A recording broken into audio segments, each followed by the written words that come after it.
Sa Queen Victoria Market. Kakagising lang. Sa parang, ay, nako. Tsura. Ito nga pala yung puro isda. Puro seafood.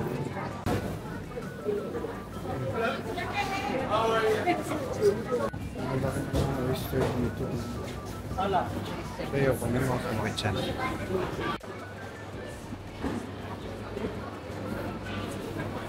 Here. That's good.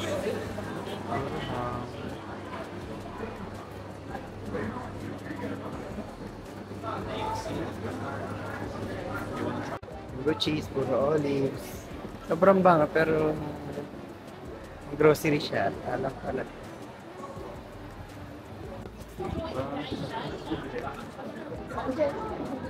Ito ata yung mga kainan. Yan, ito yung signage. Sikat.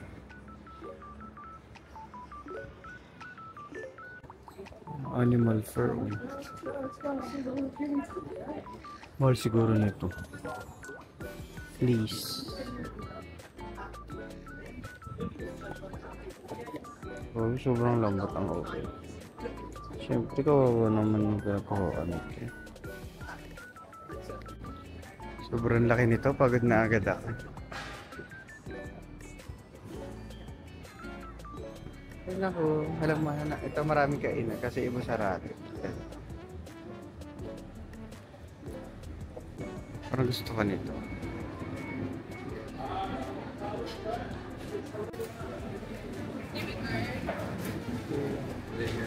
Mukha lang siya maliit pero medyo malaki siya. Ito pa may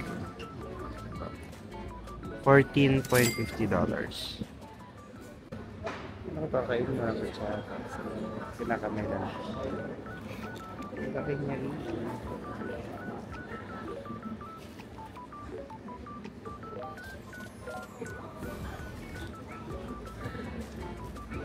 Laman. Lamang. Pero feeling ko busog na ako dito. Ala. Feeling. Para kayo.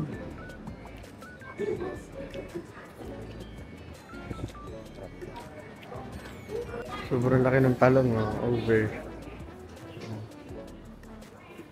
Isang kikinis ng kamatis. Lah. Lalaki ng bell pepper nila dito. Ito mga plates. Novelty number plate. Bili ka tayo isa.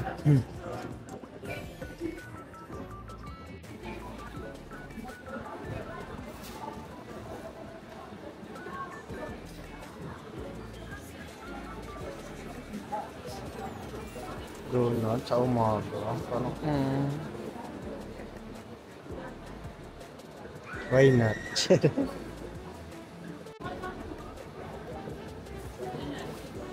Yung price niya. Pero dalawa lang binili ko. 2.30 isa. Nakapagod pala mag-video lahat.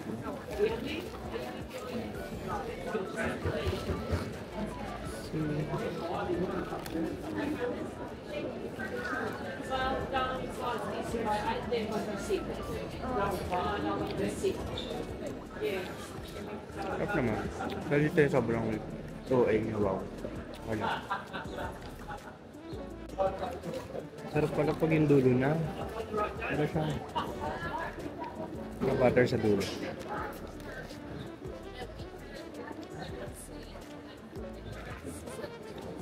Yung gamasin na matamis. Binabago ito na po. Yan siya, oh. Focus ba? American Donuts yung menu. Sobrang dami pang kainan dito pero busog na ako. Alam ko kaya ko magpaka-chewy show pero nabusog na agad ako doon. Grabe. Parang natabisan ako nung pangalawang donut. So ako may liksang katil. Pinaka. So alis na ako dito. Baka mapabili pa tayo. One. Uber sa ba? Dami pang tindahan. Tindahan. Pero yung mga food nila dito more on mix talaga. 4 for $10. 한글로 하고 싶으면은 네가 유럽을 가도 괜찮다니까. 뭘로 했어? Kahit di pa ako nakita ng kangaroo bukas pa. Ay, sa isang araw. 아, 좀 안 한대. Ang hirap mag-decide. Dami po, doon po. So, ito yung mga napili natin. Siyempre, dapat merong LGBT. Over! Kumuha pa akong mga keyrings. For $10. Mga souvenir cake lang.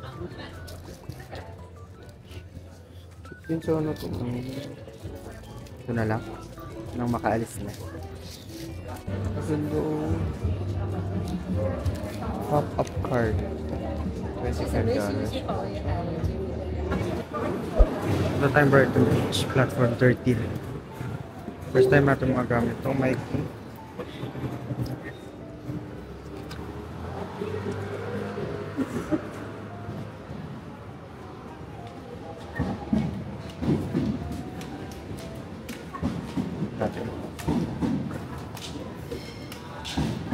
Yung mga platform number.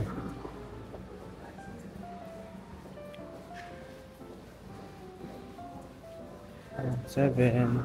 Sarap. Dami rin tong ano, entrance eh. Hala, saan yung 13? Sobrang laki din ng station na.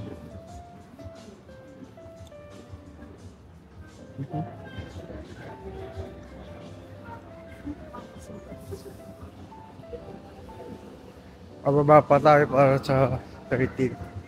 Dulo pa. Ayan na. 11:51. Takat din yung... Wala ring harang yung parang train nila dito.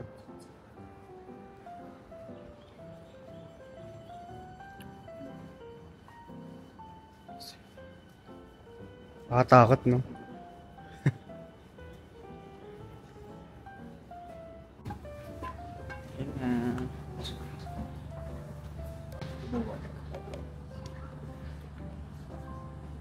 Gagawin ako, layo pa.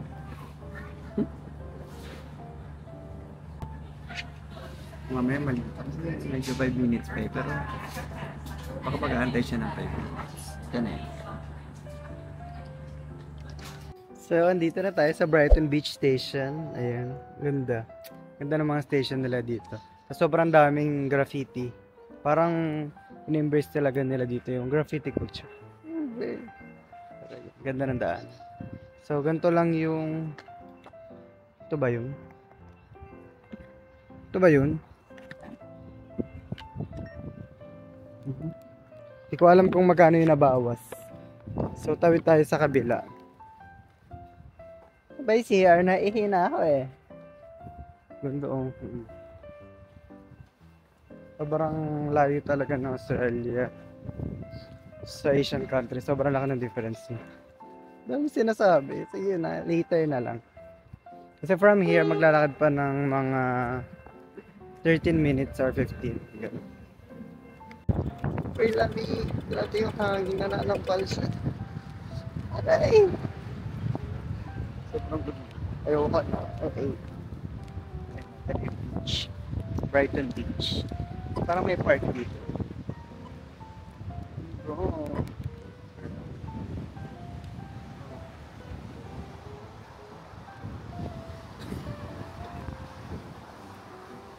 Sand is color brown. Grabe yung alin, sobrang alin. Siyempre wala naliligo dito, sobrang lamig eh.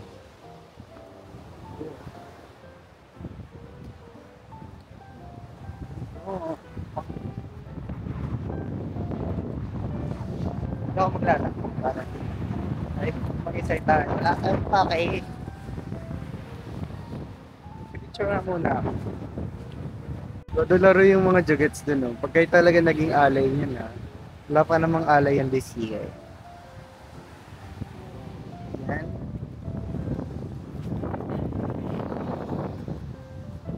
Lakad lang tayo papunta doon sa... Lakad na papunta doon sa may park. Sa Brighton bathing boxes. Todo laro talaga yung mga tickets dito. Balik ng mga. Hindi kasi napapala. Sabi. Grabe yung mga bahay dito sa Lalakaran. Sobrang OA. Like, mga apartment dun sobrang ganda. Ang dami nagsacycle, nagja-jogging. Sarap lang tumabay.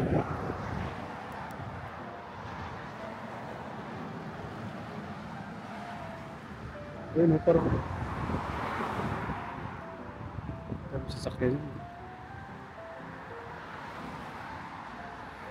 Ganda, tapos may mga ano rin, tapos, ano, palm trees. Miami yarn.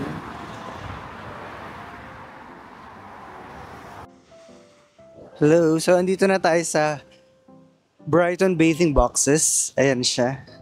Eh, ganda. Basically, parang yung beach lang kanina. Nag-mic na ako, sobrang hangin kasi. Tapos, may mga box lang, ganun. Tapos, privately owned out to. Sobrang hangin lang yung boat ko talaga, hello na. Sobrang ganda niya, oh.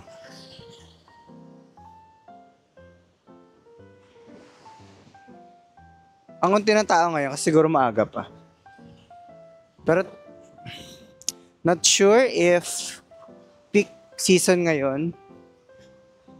Medyo cloudy kasi. Yan. Actually, meron pa doon. Pero ilang piraso.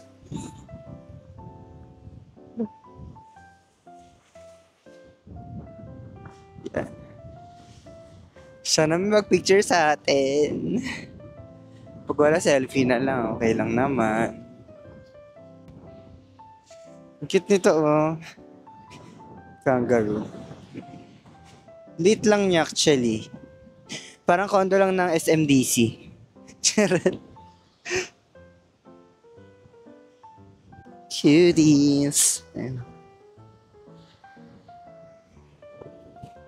Picture muna ako.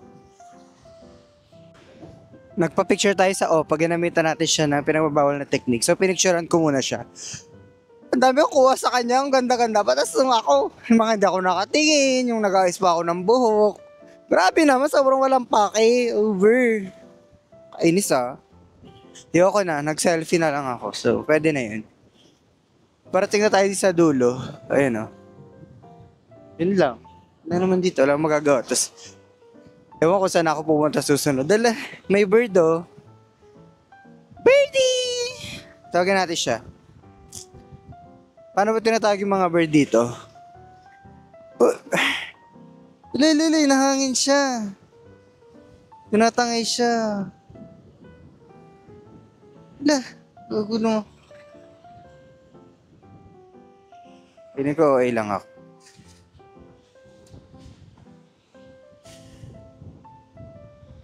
Actually, malinis dito. Walang kalat. So, parang masarap sana maligo. Siguro pag summer, yung mga naliligo dito. So, parang di siya mabato eh.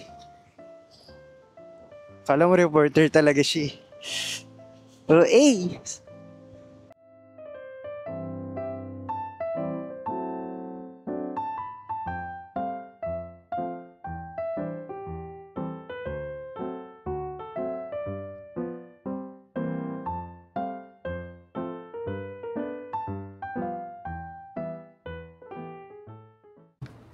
ganda dito guys. So, papunta ako sa Luna Park.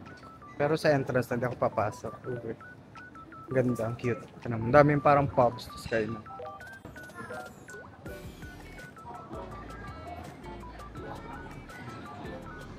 Tapos may tram sa gitna. Cutie.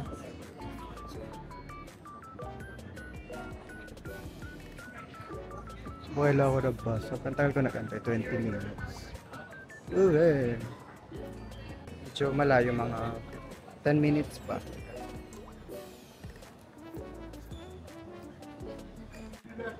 Okay.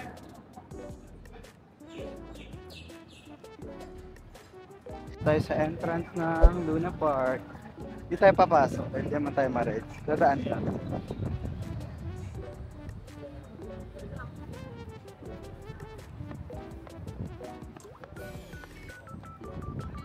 Tapos katabi niya yung Lice Theater. Palay Theaters. I'm not sure if tama yung pronunciation. So, ito yung Luna Park. Medyo maliit lang siya, actually.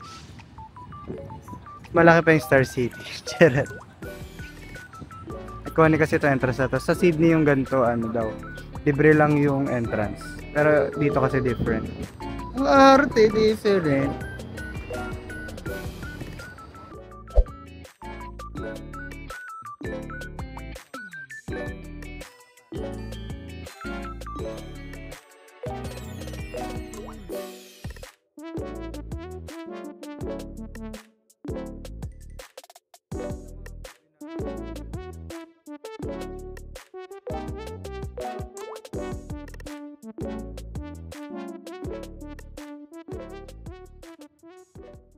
Punta na ako sa St. Kilda Beach.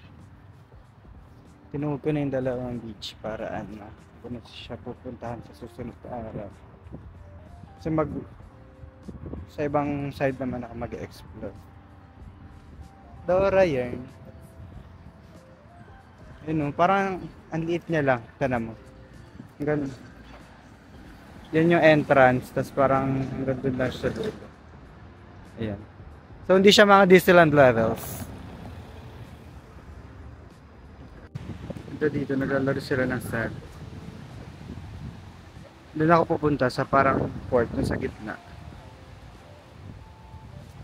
Pares lang siya ng sand dun sa kanina. Pero ito parang marami establishment. Inkabul yung tap water nila dito. Kaya maraming mga free na refill station. So magdala na lang kayo ng tap water. Kasi mahal yung water dito ginto. Parang $3-4 ata yung maliit na tubig. So ayun. Katambay lang ako. Grabe sobrang ganda ng Melbourne. Wala pa to wala pa yung pinupuntahan na tour. Sobrang linis dami rin nila open space. Yung ginawa nila para ma-deserve nila itong ganun maganda. Kasi pinagkukura ko, tinapunta na sa tawa ni Johnny Cruz. Ahayo? Pero patulog lang dito eh. Sa punak. Cute ni Chuchu, nagkakape siya. Chuchu! Ito yung balls niya. Alam na ka ba si Rabbit? Malapit na ako. Sobrang lamig. Hindi po na akong malala. Ikit naman ang coffee shop na to. Parang nasa ano. Ay, nasa beachside nga pala talaga. Daming birds. Ang gaganda nila.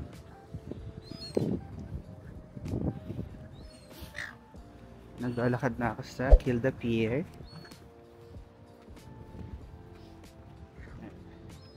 Buko, wala ko rin. Ayaw. Hindi na siya naaayos dahil sa hali.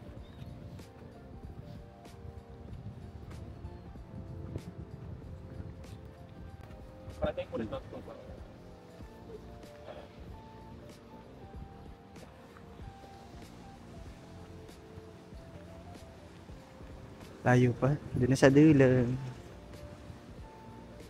Yung mga napanood kong vlog, may mga naliligo dito. Ay no, may babaan doon.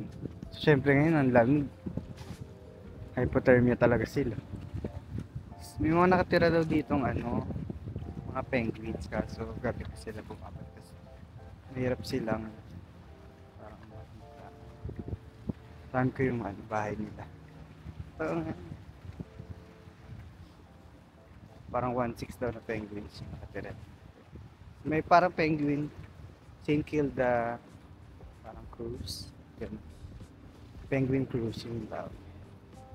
Hindi na ako magagano.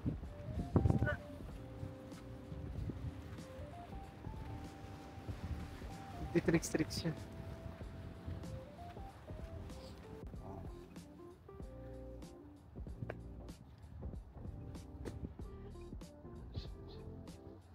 Yung mga baby penguins daw na naiiwan. So, na meron.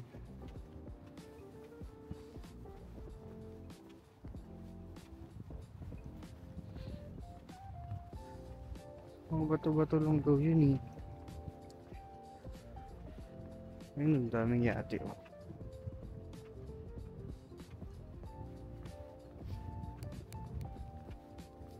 Iba yung mga penguins sa ano lang. Sa parang public area lang. Sa Pilipinas yan, inadobo na yan. Hindi naman ang dinakdakan. Dinakdakan penguin.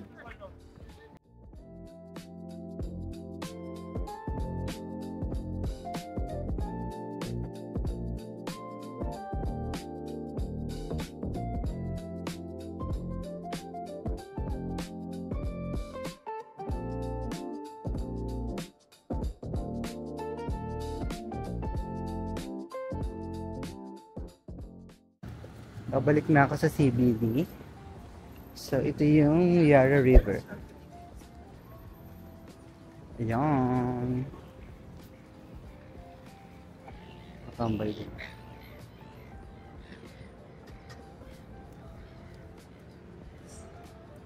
Ayun na yung ano, Flinders Station. It's yung church na maganda. I'm not sure kung ano tawag. Sa ACMI, ayun. Within Yara River lang siya. Ayan. Yeah. May mga docks. Dikita eh, layo eh. $12.50 sa Chinatown. Pork knuckle rice. Masarap, ang mura pa.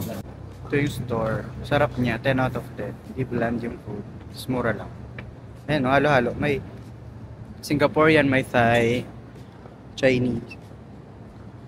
Tapos puro Asian yung kumakain. Sobrang sarap!